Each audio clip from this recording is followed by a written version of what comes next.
Bonjour à toutes et à tous. Bienvenue dans votre émission À l'origine. Ce matin, nous sommes au cœur de Jérusalem pour une émission exceptionnelle. Nous sommes en compagnie du président du consistoire central, M. Elie Korchia. Bonjour Elie. Bonjour Steve. Nous vivons un événement exceptionnel. Racontez-nous.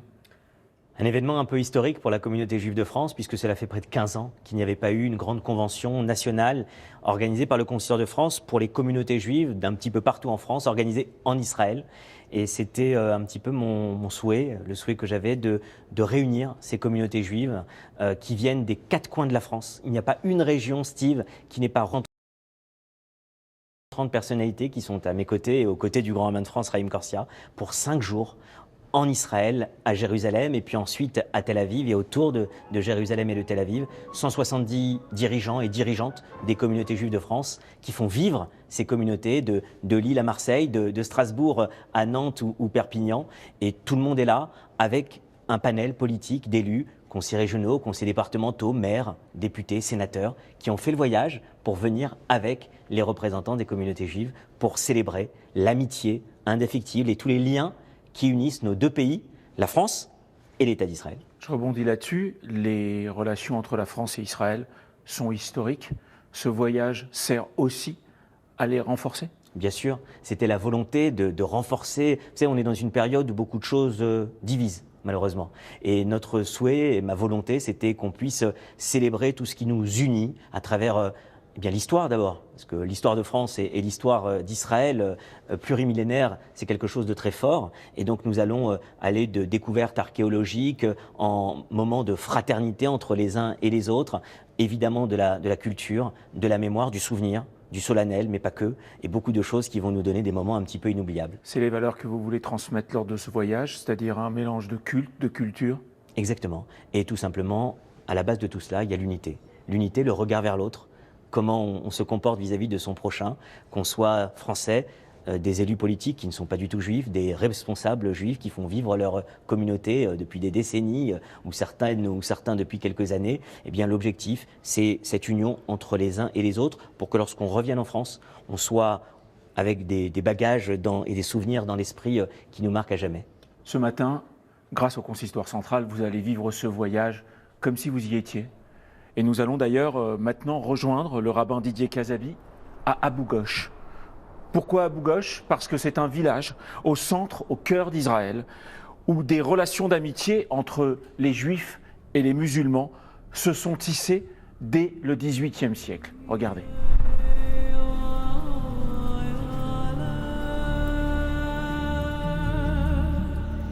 Père Louis-Marie, merci beaucoup de nous recevoir ici. Avec grand plaisir. Dans ce village d'Abou Ghosh, ce monastère assez incroyable du XIIe siècle. Oui, absolument. Que se passe-t-il ici pour le rendre si exceptionnel ? Je pense que d'abord, c'est être soi-même. Ça, c'est la première chose. La deuxième chose, c'est être soi-même en étant sur un lieu qui est porteur d'histoire. On a ici une accumulation depuis c'est même plus que l'Antiquité. Les traces les plus anciennes remontent à l'époque du Néolithique. Ensuite, présence biblique avec l'Arche d'Alliance avant que David ne l'emmène à Jérusalem. Présence romaine, présence croisée. Grosse interruption entre les croisades et le 19e siècle. Et donc, ce qui fait que ça peut être un lieu exceptionnel, et c'est vous qui le dites, hein, pour moi, c'est mon lieu de vie ordinaire. Donc, c'est effectivement peut-être le fait d'accueillir un lieu avec son poids d'histoire et d'être fidèle à ce pourquoi on est présent sur ce pays, dans ce pays. Je vais vous prendre un simple exemple. Dans les fresques qui restent dans l'église, qui ont été restaurées, qui sont des fresques exceptionnelles du XIIe siècle, vous avez la représentation de la théologie classique de l'église, qui est ce qu'on appelle la théologie de la substitution. C'est-à-dire, d'un côté de la croix du Christ, vous avez un ange qui recueille l'eau et le sang qui coulent du côté de Jésus, et pour les chrétiens, c'est le symbole du baptême et de l'Eucharistie, donc naissance de l'église. Et de l'autre côté, vous avez un ange qui repousse la synagogue, qui est symbolisé avec son étendard qui est brisé. Ça a été la théologie de l'Église pendant pratiquement 2000 ans. Pour l'Église catholique, ça a changé avec la déclaration Nostra Aetate, en disant « ça, c'est pas juste ». Il y a une fidélité de Dieu à l'amour pour son peuple et à la première alliance. Et nous n'allons pas, je dirais, être dans la ligne ou adopter cette nouvelle position théologique en niant l'histoire. Nous devons assumer l'histoire, assumer ce qu'ont été ces 2000 ans, et avec tout ce que ça représente de souffrance, de persécution pour le monde juif, avec ce que l'on sait du point d'aboutissement de la Shoah. Je ne dirais pas que nous essayons d'être une réparation, mais nous essayons d'être, parce qu'il n'y a pas de réparation possible quelque part, mais nous essayons d'être une pierre pour construire un nouvel édifice. Vous avez raison, mais cette fraternité finalement, ce monde idéal où nous trouvons chaque homme, chaque femme avec sa culture, sa croyance, qui peut vivre côte à côte. Comment est-ce que, d'après vous, vous définissez cette fraternité idéale? Est-ce qu'il s'agit simplement de permettre à l'autre d'exister, ou est-ce que ça incite à aller beaucoup plus loin? Alors, ça incite à aller beaucoup plus loin. Mais je dirais, il y a quand même cette première étape, qui est d'accepter que l'autre existe à côté de moi et qu'il existe différent. Parce que toute la problématique, elle est là. C'est l'acceptation de l'autre, l'acceptation de la différence. Et on voit bien comment aujourd'hui, nos sociétés, sur différents registres, alors que ce soit le politiquement correct ou tout ce qu'on peut imaginer, l'enjeu, il est là. Est-ce que j'accepte que l'autre soit autre? Et je dirais justement, c'est peut-être là où on rejoint la vocation particulière du peuple juif dans son ensemble, qui est effectivement d'affirmer cette altérité. Et parce qu'il est aussi, il me semble que c'est sa vocation première, c'est pas à moi de donner la définition du peuple juif, mais il me semble que la première chose qu'il est, c'est qu'il est témoin du Dieu unique. Et que c'est ça sa mission. Exact. Et que donc automatiquement, alors on le voyait encore plus dans le monde païen d'autrefois, et comment il était. Il ne faut pas oublier que l'antisémitisme est d'abord né dans le monde païen. Hein, puisque même justement les Juifs, parce qu'ils croyaient en un seul Dieu, étaient considérés comme des athées pratiquement. Ce qui est assez paradoxal. Et que cette mission continue. Et c'est ça qui est important. Et donc, pour revenir à votre question initiale, je pense que c'est d'abord l'acceptation de l'autre dans la différence. Et puis, il y a une expression en français qui a été très employée à une certaine époque en politique, c'est la cohabitation. C'est ça. Et cohabiter, ça veut dire habiter avec, ça veut dire habiter ensemble, avec l'acceptation de ces différences. Je vais vous donner un exemple. Je participe à un groupe de rencontres entre juifs et chrétiens, qui s'appelle le groupe d'Avar, qui se passe en France. Ça fait une 40aine d'années qu'il existe, donc qui est un groupe où on réfléchit sur des thèmes tous les ans, avec 2 enseignants juifs, 2 enseignants chrétiens. Et nous souhaitions qu'il puisse y avoir des juifs orthodoxes qui y participent. Donc on a un problème de cache-route. Ben, qu'est-ce qu'on a fait? Ben, toute la session se passe avec entièrement cachère. Et ce qui nous permet effectivement d'être en dialogue avec le judaïsme orthodoxe. Et je peux vous dire qu'il y a 40 ans, c'était tout à fait pionnier. C'est ça, donc il y a une véritable volonté. Il y a une volonté d'accueil, d'intégrer finalement d'intégrer l'autre tel qu'il est. Et je dirais même plus, on a une 3e étape qui va encore plus loin, qui est de dire je me réjouis de la différence et je veux favoriser la différence pour que tu puisses t'épanouir dans ce que tu es. Et je pense qu'on peut prendre un exemple.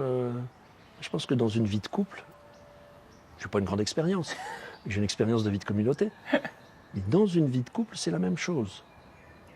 Il faut qu'il y ait le fait de souhaiter le développement de l'autre dans sa particularité. Donc, je dirais, c'est ça qui me paraît l'essentiel. Accepter la différence, la recevoir et la favoriser d'une certaine manière, de manière à ce que l'autre soit autre. Parce que sinon, vous n'êtes plus dans le dialogue, vous êtes dans le syncrétisme. Exact. Et ça, c'est l'horreur. Exact, on peut d'ailleurs partager un enseignement talmudique, si vous me le permettez, oui, bien sûr. Qui se pose la question de savoir pourquoi est-ce que finalement le premier homme n'était pas Abraham directement, oui, celui qui a reconnu l'existence de Dieu et qui a porté en lui ce monothéisme. Pourquoi Adam? Parce que justement c'est le premier de l'humanité dans sa globalité, pas simplement le premier juif, mais le premier de l'humanité. Et nous sommes tous les descendants d'Adam. Et pour rebondir sur ce que vous dites et sur le thème de la fraternité, quand on prend le récit de Caïn et d'Abel, on voit comment la fraternité est donnée. Et pourquoi est-ce que Caïn et Abel n'arrivent pas à construire cette fraternité? Alors notamment, on dit, bon, l'argument classique, c'est la jalousie. Mais je crois qu'il y a aussi un autre élément extrêmement important, c'est que quand on regarde de près, ils n'échangent aucune parole entre eux. Le verset se finit par 3 petits points. Alors je sais que dans un certain nombre de midrash ou de commentaires, on invente un dialogue. On met en scène un dialogue. Mais il n'empêche que dans le texte de la Torah, on n'a pas de dialogue. Justement. Et ça, je pense que c'est extrêmement important dans le monde d'aujourd'hui, entre juifs et chrétiens, entre différentes religions, etc. On ne peut pas construire la fraternité s'il n'y a pas un échange de paroles. Père Louis-Marie, merci beaucoup. Merci de nous avoir accueillis ici. Merci pour votre présence cordiale. Merci puisque beaucoup. C'est votre credo ici sur cette terre sainte.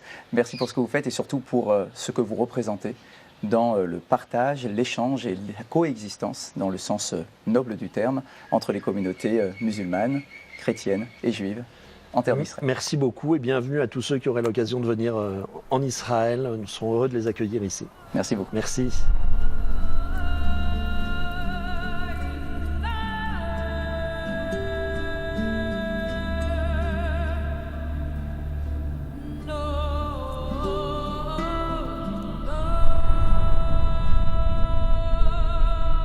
Frère Olivier, bonjour. Merci de nous recevoir ici au sein de ce monastère assez incroyable, dans cette ville qui représente la fraternité. La fraternité dans son mode le plus idéal, idéaliste peut-être. Est-ce que vous pouvez déjà nous rappeler quelle est l'origine de ce village musulman d'Abou Ghosh? Alors, je ne connais pas toute l'histoire, hein, mais ce village est relativement récent. En fait, il y a beaucoup d'histoires ici à cause des sources. On remonte à des milliers d'années ici de présence. Alors, le village lui-même a peut-être été fondé, enfin, la famille Abou Ghosh est venue ici, alors peut-être du Caucase, peut-être de Tchétchénie, enfin, des environs, à l'époque ottomane.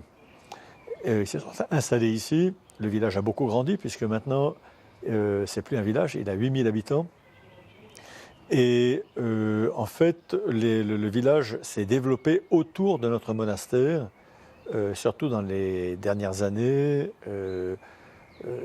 Moi, je suis ici depuis 46 ans, j'ai vu le village se développer. Alors, vous dites que le village s'est construit finalement autour du monastère. Oui. Alors, quelle est l'origine du monastère, puisque c'était le point de départ de toute cette vie autour de cette coexistence dont vous parlez? Alors, le monastère, en fait, l'église a été construite au XIIe siècle par les chevaliers de Saint-Jean de Jérusalem, ceux qui aujourd'hui sont connus comme chevaliers de Malte, qui ont situé ici le lieu de Emmaüs de l'Évangile, selon saint Luc.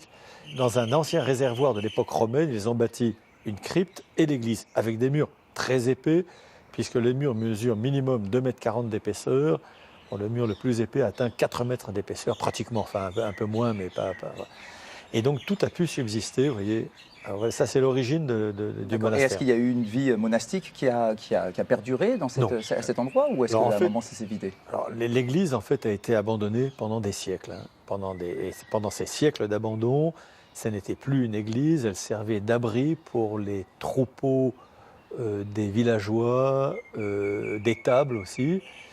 Et c'est seulement à la fin du XIXe siècle que cette église a été donnée à la France par le sultan ottoman en 1873. Donc c'est un domaine national français. Nous sommes ici en France. Vous êtes sur un domaine national français. Et ce sont des moines bénédictins comme nous, et qui venaient à l'époque d'une abbaye au Pays Basque, enfin près de Bayonne, disons, qui ont restauré cette vieille église et qui ont construit le monastère qu'on voit derrière nous. Là, vous voyez. Alors quelle est la visée, quelle est l'orientation de ce monastère dans la vie ici en Israël, dans le village musulman d'Abou Ghosh? On entend souvent parler de cette phrase assez forte, assez puissante, cette expression de présence qui soit finalement ouverte vers l'autre, ouverte à l'autre. Quelle est l'origine de cette vision? Alors notre vocation plus spéciale ici, donc notre vie est une vie monastique, contemplative, entre guillemets, classique, avec les heures de prière, l'étude, le travail manuel, etc. La vie fraternelle. Mais la vocation plus particulière de notre monastère d'Abou Ghosh, et c'était le souci du père abbé en Normandie qui nous a envoyés ici à Abou Ghosh pour remplacer les anciens religieux, il nous a dit « Mes frères, soyez une présence cordiale, à la source de notre foi, sur une terre, la terre de nos racines, mais aussi les racines de notre foi dans un peuple. le peuple juif. Alors du coup, c'est très intéressant parce que souvent, lorsqu'on aborde le thème de la fraternité, il n'y a pas véritablement une prise de conscience de l'existence de l'autre dans sa dimension la plus complète. Là, vous me dites, c'est une conscience de l'existence de la terre juive, de la terre de nos frères, comme vous l'avez dit vous-même, et donc de l'origine de la croyance chrétienne. C'est ça, notre terre. Vous savez, parfois, quand je reçois certains groupes qui ont du mal à nous situer, nous chrétiens, des groupes israéliens, juifs, je leur dis, nous prions avec les psaumes. C'est une évidence, nous prions avec les psaumes. D'après la règle de Saint Benoît du VIe siècle, nous devons chanter tous les psaumes en une semaine. Bon, là on fait un petit peu moins ici. Voilà, c'est des mots comme Jérusalem, Sion, Israël reviennent constamment dans les psaumes. Vous voyez. Nous sommes, disons, greffés sur ce tronc du judaïsme. Et c'est une évidence. Puis, il y a ceux qui ont reconnu Jésus comme Messie, ceux qui ne l'ont pas reconnu. C'est à respecter. C'est à respecter. Et cette vie, donc, présence à nos racines juives, sur cette terre et dans le peuple, donc, doit se concrétiser dans un village arabe musulman. C'est ça, donc ça veut dire qu'on va retrouver les trois grandes religions monothéistes. Un village arabe musulman, on est au centre aujourd'hui de ce village. Et des moines catholiques, avec leur accent, on n'est pas tous français, mais chantent en hébreu des psaumes, parce que nous chantons les psaumes pas seulement en latin ou en français surtout, mais en hébreu. Donc chantent en hébreu des psaumes dans une église croisée, ce qui est déjà un peu sur un domaine national français qui est situé au centre d'un village arabe musulman en Israël. Alors comment est-ce que ça se manifeste, cette fraternité? Est-ce qu'il y a des échanges avec la population déjà, population locale, musulmane? Et comment est-ce qu'ils entretiennent leur lien avec le monastère? Est-ce qu'ils sont conscients qu'il y a un monastère ici? Est-ce qu'il y a une discussion qui est entretenue en permanence avec vous, les frères ou les sœurs qui vivent ici? Nous avons un contact chaleureux avec les villageois d'Abou Ghosh. Il faut vous dire que lorsque des personnes du village reçoivent d'autres Arabes ou des Israéliens juifs étrangers au village, donc bien sûr, une des choses qu'ils font, ils viennent leur montrer leur monastère. Vous voyez. Voilà, vous voyez, donc moi j'ai appris l'hébreu au départ, surtout grâce à mes amis musulmans du village. Vous voyez. Donc il y a des pèlerins, nous sommes sur un lieu saint, le lieu de Emmaüs, des pèlerins chrétiens qui passent, catholiques et non catholiques. Ils n'ont pas les mêmes façons de prier que nous, mais pourquoi pas? Quand des Coptes égyptiens passent ici, ou des Arméniens, comme ça s'est passé il n'y a pas longtemps, voilà, on les laisse prier, rentrer, c'est aussi leur lieu. Bon. Et puis, donc les Arabes du village, des visiteurs juifs nombreux, très nombreux passent. Moi, je reçois beaucoup de jeunes, ici, des jeunes Israéliens. C'est peut-être aussi pour eux l'occasion de découvrir le christianisme. Et vous imaginez le fossé qu'il y a entre leur vie et la mienne. La vie d'un jeune Israélien juif, soldat, par exemple, de 20 ans, et la vie d'un moine chrétien catholique français qui n'a plus 20 ans. Eh bien, je peux vous affirmer que ce fossé peut être comblé. Parce que leur entrée, c'est normal, leur entrée. Lorsqu'ils me voient, ils restent un peu bloqués. C'est leur premier contact avec un moine, et peut-être même pour beaucoup avec un chrétien. L'entrée est comme ça, la sortie est comme ça. Voilà, vous voyez, des murs sont tombés. Et dans ce respect mutuel, au-delà des différences, qu'elles soient sociales, culturelles, politiques, religieuses, on peut se rencontrer, on peut s'aimer. Mais s'il y a un message, et je peux vous dire que les jeunes, ils le reçoivent 5 sur 5. Vous disiez quelque chose de très fort. Vous parlez de murs, de séparation, mais c'est vrai que finalement, est-ce que c'est pas dans le cœur qu'il y a des... Le mur... Est-ce que c'est pas nous, les êtres humains, qui montons des séparations, des murs et des murs qui nous empêchent d'aller à la rencontre de l'autre? Vous savez, je dis parfois à des groupes, bon, nous croyons en Dieu. Nous croyons en Dieu, Et nous croyons que Dieu a créé l'homme. Elohim bara est à Adam.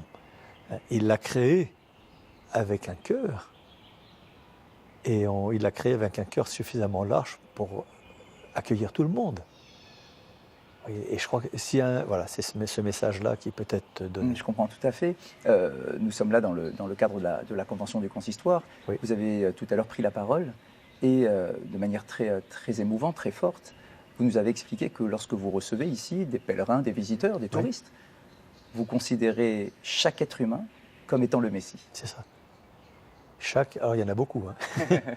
Mais non, chacun, c'est ce qui est demandé dans la règle de Saint-Benoît. Hein. Chaque hôte venant au monastère doit être accueilli par les moines comme le Messie.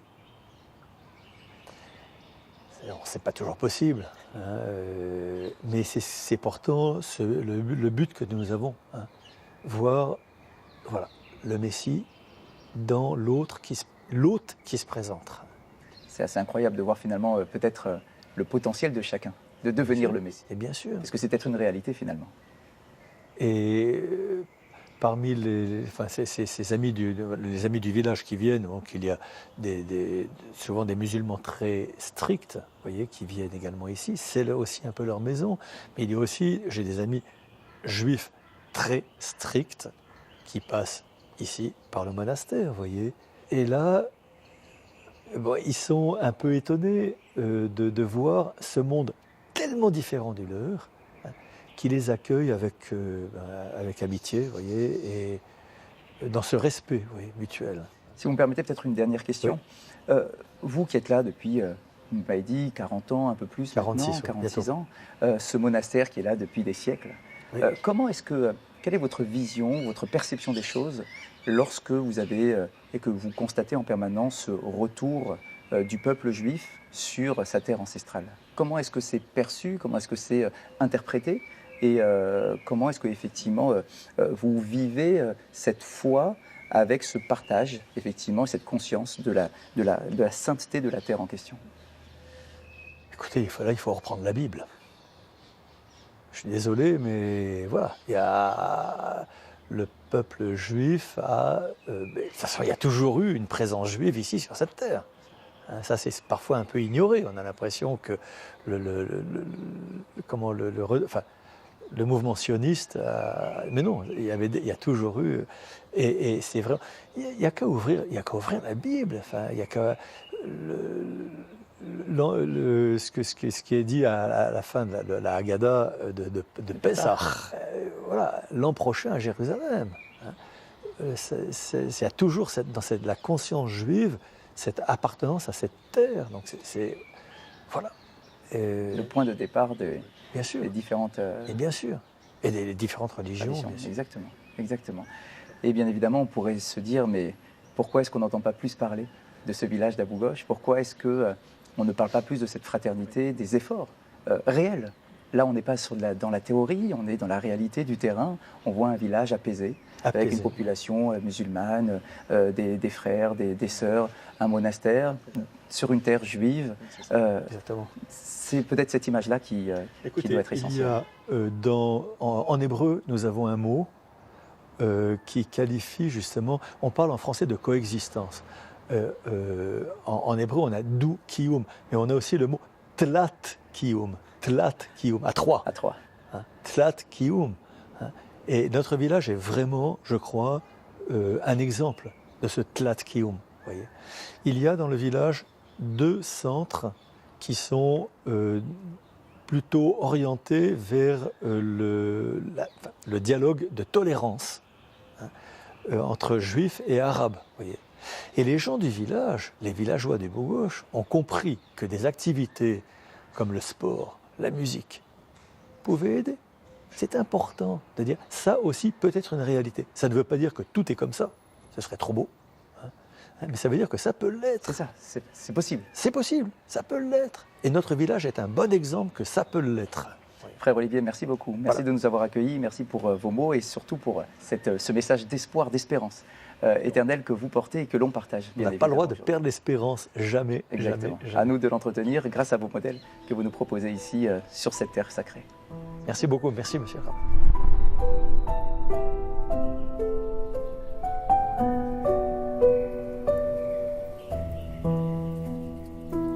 Cher Élie, nous sommes à Roglithe, au mémorial de la déportation des Juifs de France. Expliquez-nous ce que représente ce site et la cérémonie qui a lieu. C'est un site unique en Israël.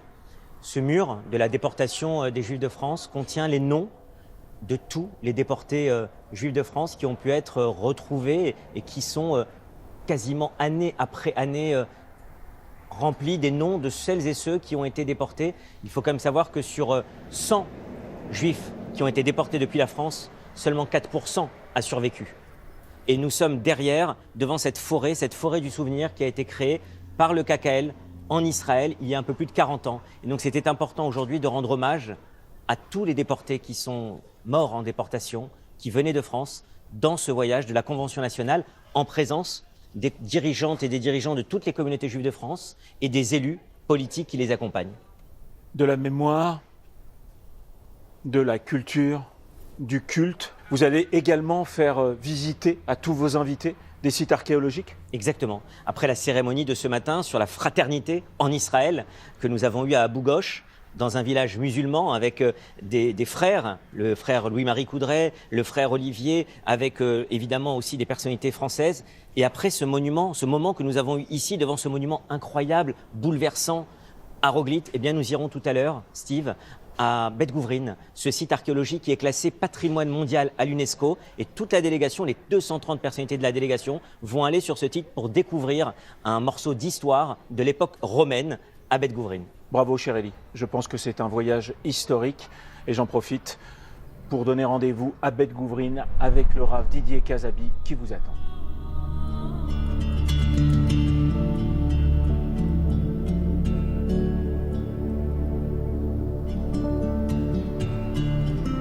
Yossi Twitou, merci de nous accompagner ici sur ce site archéologique de Bet Guvrin.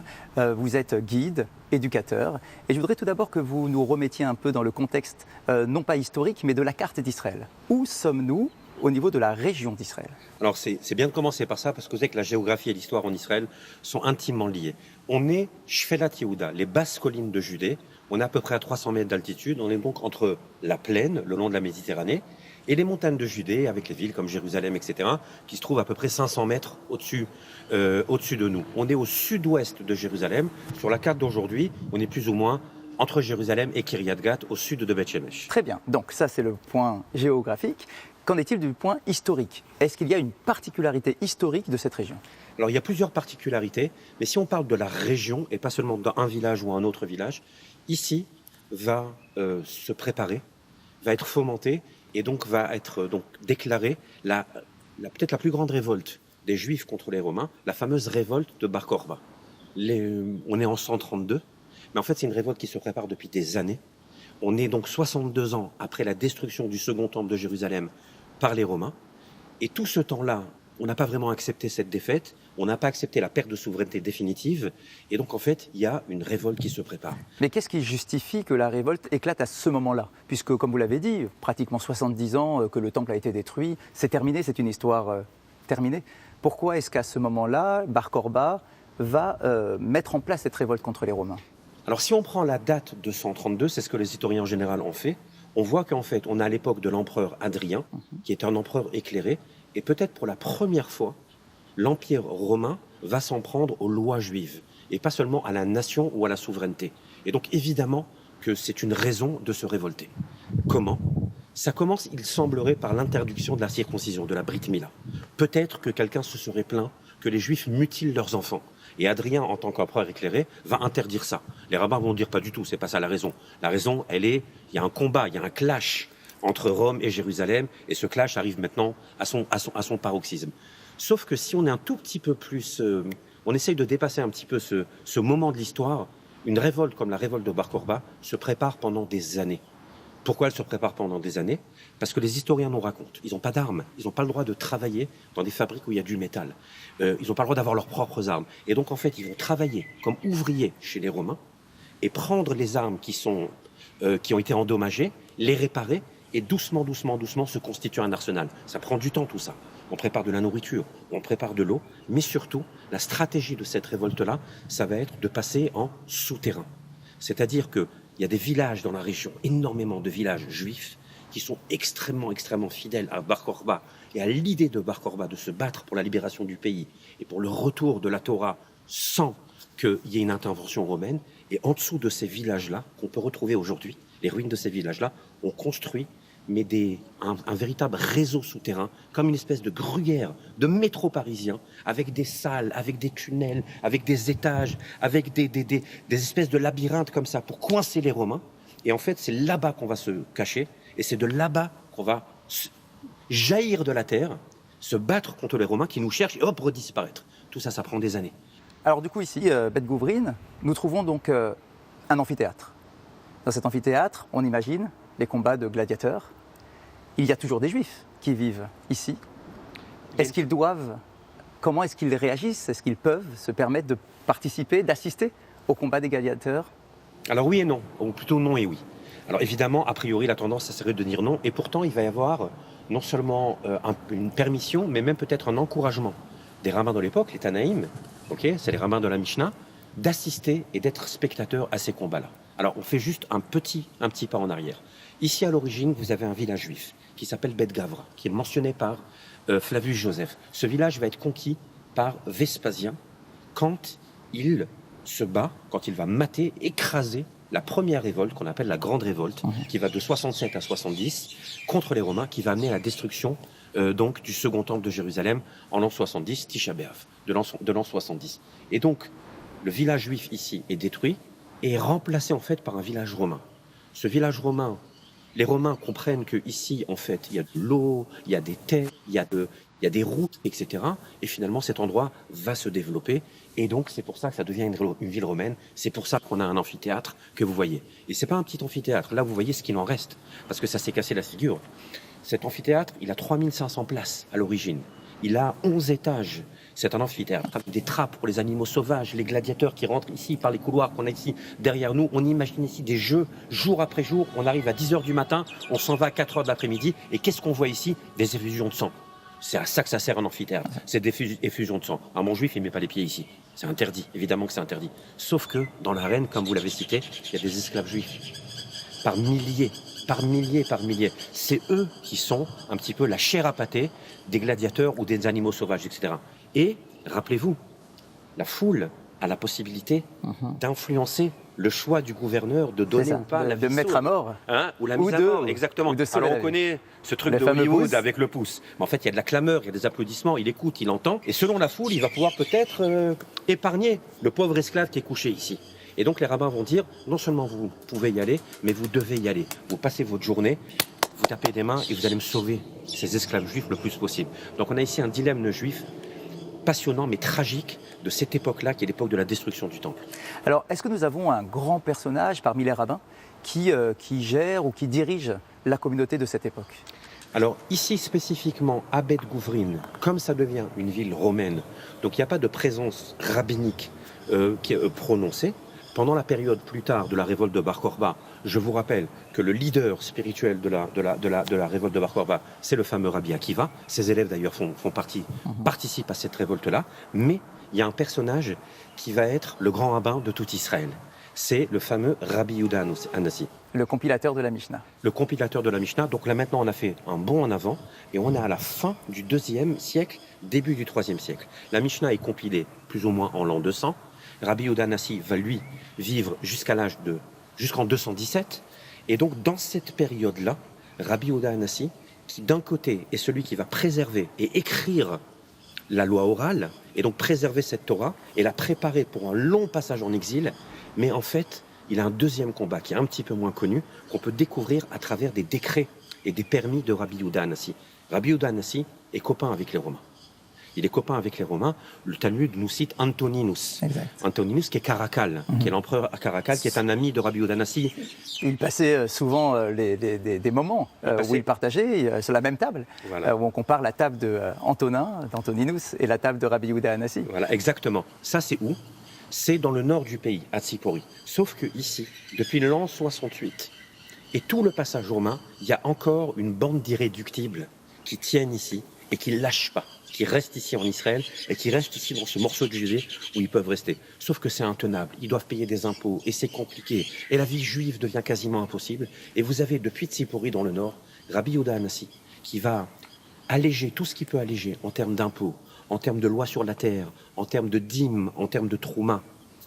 Les différents prélèvements sur la récolte. Exactement, les différents prélèvements, pour alléger les fardeaux financiers sur ces gens-là et leur dire restez, tenez, ne partez pas en exil. Il faut qu'il y ait une présence juive, on va revenir. Et donc on a un combat pour que la Torah se perpétue, avec une décision très courageuse de l'écrire.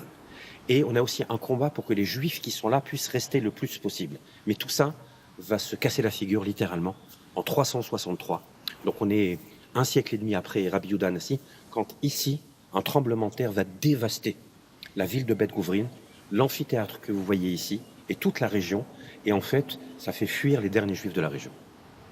Yossi Twitou, merci beaucoup. Merci pour votre lecture de cette histoire. Merci de nous permettre de vivre comme si nous étions à l'intérieur de cet amphithéâtre à l'époque. Vous voyez ici sur les scènes assez incroyables, comme si elles étaient remplies. Merci beaucoup. Et vous nous avez fait comprendre comment est-ce que l'histoire juive, eh bien, en fait, se tient ici, sur les pieds de cette terre, si particulière, si chère à l'histoire, et de montrer que les histoires bibliques, les histoires talmudiques, eh bien, se justifient aussi par les événements historiques qui sont passés et produits sur la terre d'Israël. Merci beaucoup, Yossi. Merci.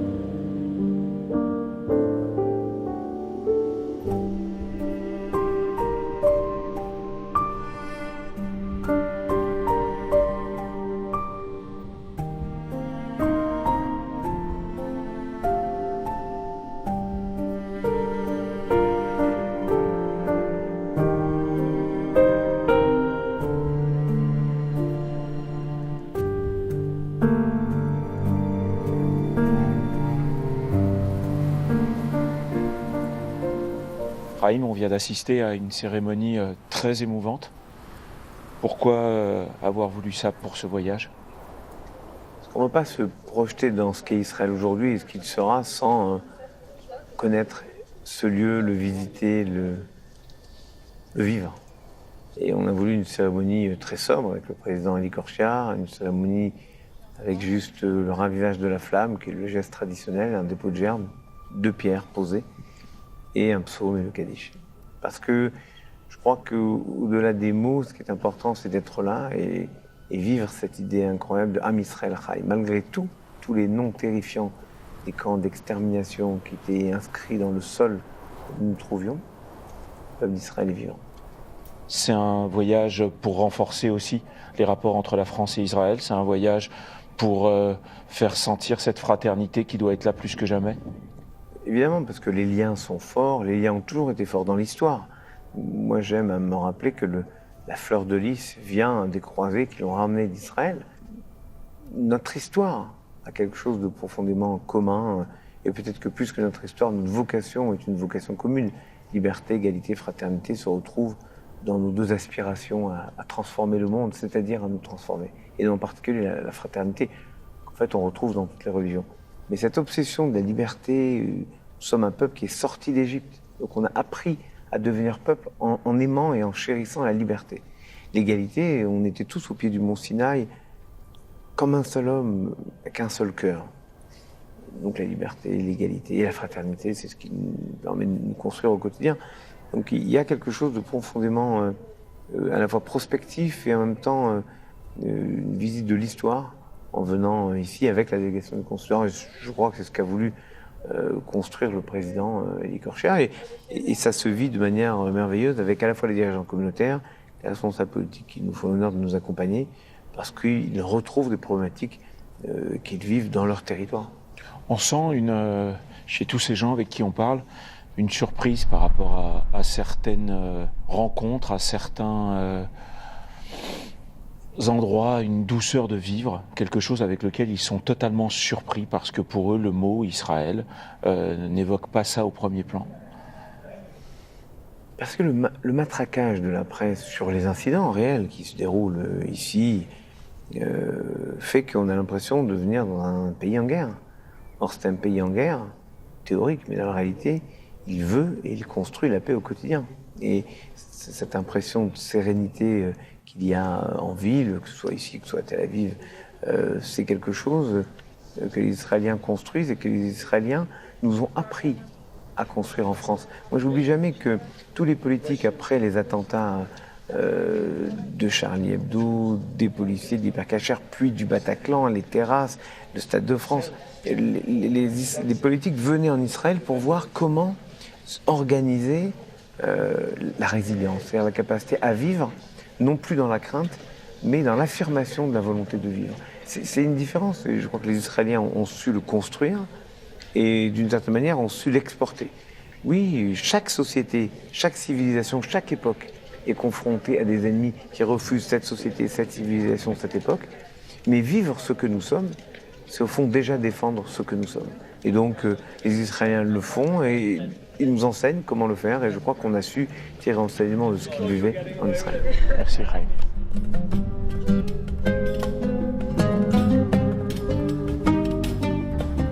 Mon cher Élie, en quelques jours, c'est la première fois assis. C'est vrai. Une conclusion de ce voyage, de cette convention, de cette aventure incroyable. Les moments forts qui vous restent dans la tête, lesquels ? Beaucoup. Je crois qu'on va repartir en France avec énormément d'images, des souvenirs qui vont nous suivre, je pense, toute notre vie, qu'on soit dirigeant des communautés juives parmi les 170 qui étaient présents ou les 60 personnalités non juives qui étaient là, ces élus des quatre coins de la France qui nous ont accompagnés et beaucoup pour la première fois en Israël. Ce qui est beau, Steve, c'est que ce qu'on peut dire en cette conclusion de ces jours, c'est que entre ce qui était écrit sur le papier avec un programme d'une grande richesse, d'une grande densité, et ce qui s'est réellement passé, je dirais que ça a été exponentiel.